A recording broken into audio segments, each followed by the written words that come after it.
Barnoota viidiyoo editingii aappii CapCut'dhaan namoota haaraadhaaf isiniif qabadhee dhufee jira. Mana kana subscribe, like, share gochuun akka nama hedduu bira ga'u taasisaan isiniin jedha. Amma tumaan aappii CapCut keessa galee paartii 1 dhakaafnee waliin haa ilaallu isiniin jedha. Let's go with the video. Google Play Store deemtanii search gootanii CapCut ittanii buufachuu dandeessuun isiniin jedha. Okay, open CapCut kana tokkoon open goonee keessa gallaa gizee keessa gallee jennu interfeesii isa kana fakkaataa jechuudha. Interfeesiin CapCutiin interfeesii hedduu qaba. Waan jarri guyyaa guyyaan update godhanuu fi guyyaa guyyaan update waan godhamuuf aappiin kun aappii baay'ee gaariidha. Wanta haaraa fiduun nama biraan ga'uudha. Aappii baay'ee bareedaa jechuudha.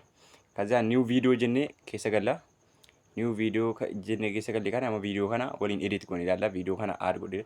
Fakkeenyaaf amma video kana utuu achi hin galchin edda kana irratti gizee fuula isaa kana balleeffnee crop kajettu kana irra tunnee video kana irra boota barbaanne amma barbaanne akkanatti kundinee fudhannee galuu dandeenya jechuudha. Yoommoo kun nuuf hin ta'u ta'e sirriitti deebisnee right goonee add isheetti kana irra tunnee fudhannee danda'a jechuudha. Gizee fudhannee dandeenya viidiyoochi timeline keenya irra galee kana fakkaataa jechuudha. Viidiyoocha irraa al tokko otoo kilik hin goonii maal goonaa reeshoo isaa filannaa jechuudha.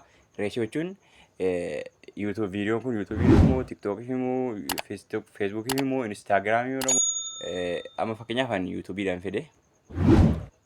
fedhe aspect ratio bootaa jedhamtu kana barbaadeen reeshoo samaaniin godhaa saayizii YouTube'tiin wal qixxeeffadhaa jechuudha.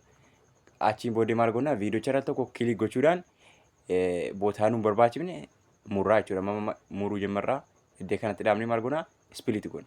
Split jechuun sii kanaan murraa jechuudha.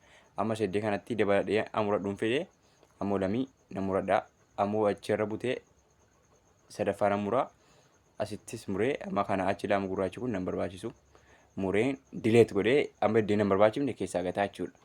Iddoo kanas keessaa nan gataa jechuudha. Akka kanatti splitiin isii jiraa kana tuquudhaan akkanatti viidiyoo mummuruun dandeenya jechuudha.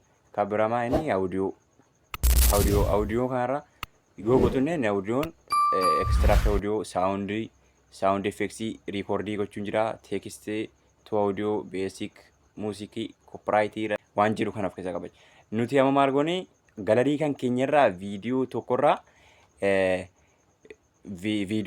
sagalee fudhachuu barbaade. Sagalee galarii koo keessa jirurraa fudhachuu kanan barbaadeef extract audio kan jedhu kanarra tuquudhaan sagalee tokko haa fudhu.